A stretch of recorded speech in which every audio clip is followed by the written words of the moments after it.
E ao meu povo ensinarão a diferença entre o santo e o profano, e lhes farão saber a diferença entre o impuro e o puro.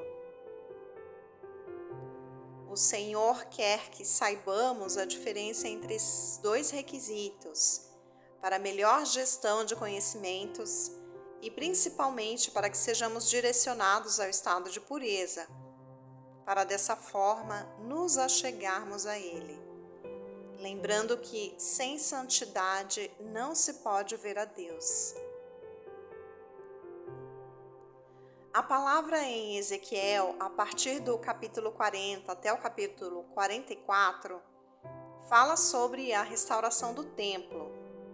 O Senhor levou o profeta Ezequiel até Israel e o colocou sobre um monte alto, revelando as medidas do templo, os utensílios e instrumentos, assim como os procedimentos corretos que deveriam ser cumpridos no templo.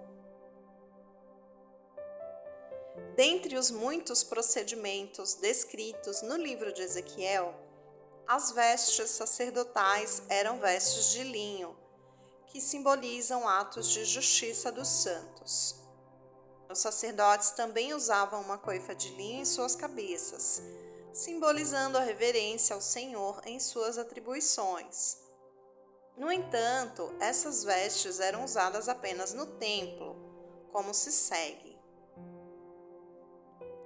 E saindo eles ao pátio exterior, ao povo, despirão suas vestes com que eles ministraram, e pô-las-ão nas santas câmaras, e se vestirão de outros vestidos, para que não santifiquem o povo, estando com as suas vestiduras.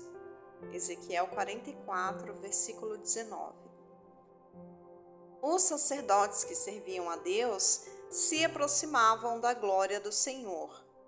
Eles estavam em estado de pureza e santidade, e a santidade estava em suas vestes. Os sacerdotes que ministravam pertenciam à tribo de Levi.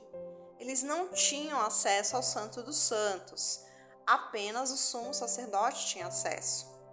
Mas eles tinham que se descontaminar das coisas impuras, das suas vergonhas e abominações que haviam cometido para se tornarem sacerdotes.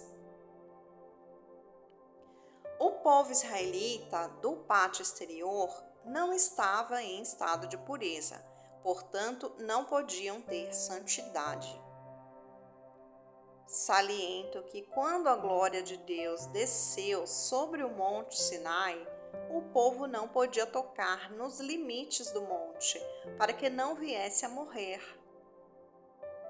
E marcarás limites o povo em redor, dizendo: guardai-vos que não subais no monte, nem toqueis o seu termo. Todo aquele que tocar o monte certamente morrerá. Êxodo 19, versículo 12.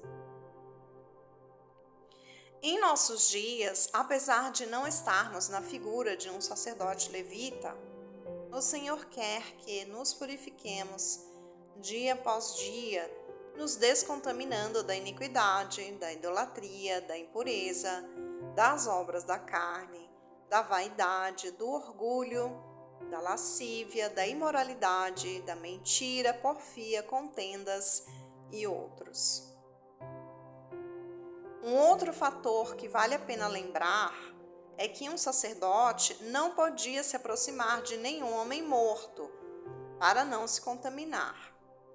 O texto relata que se houvesse alguma morte de parente próximo, o período de purificação seria de 7 dias.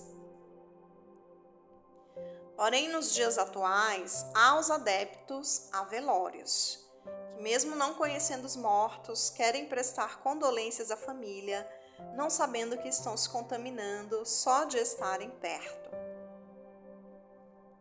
Continuando nessa linha, o sacerdote não podia beber vinho ao entrar no pátio interior.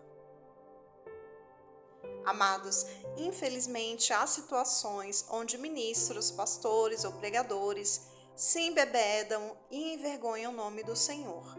Eles contaminam o altar com vícios, prostituições, idolatrias, e para estes haverá separação, porque os profanos não herdarão o reino de Deus.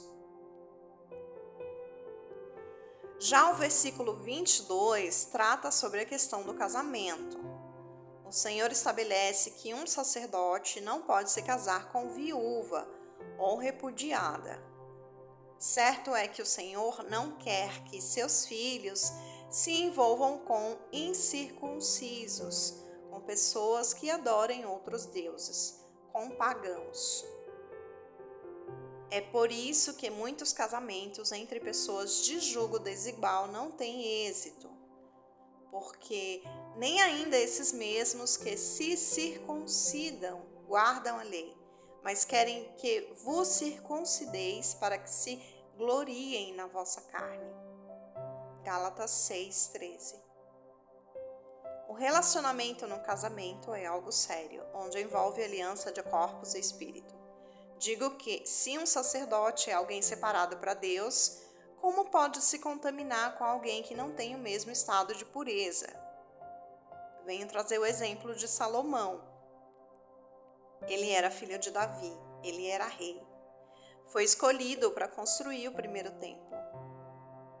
E ele não era sacerdote, mas se envolveu com mulheres idólatras e isso o contaminou. Saliento que o nosso corpo não é nosso, é do Senhor. Nosso corpo é para a glória dele. Devemos cuidar do nosso templo e não envergonhar a Deus com nossos atos pecaminosos. Se vivemos no Espírito, andemos também no Espírito. E andar no Espírito é ter um templo restaurado, onde há santidade. E para este haverá vida eterna. Que possamos refletir sobre o que é puro e o que é impuro para nós, principalmente entre os domésticos da fé, para que venhamos ser dignos da presença do Senhor, de seus frutos, nos mantendo na condição de vaso de honra e não de desonra. Que Deus os abençoe.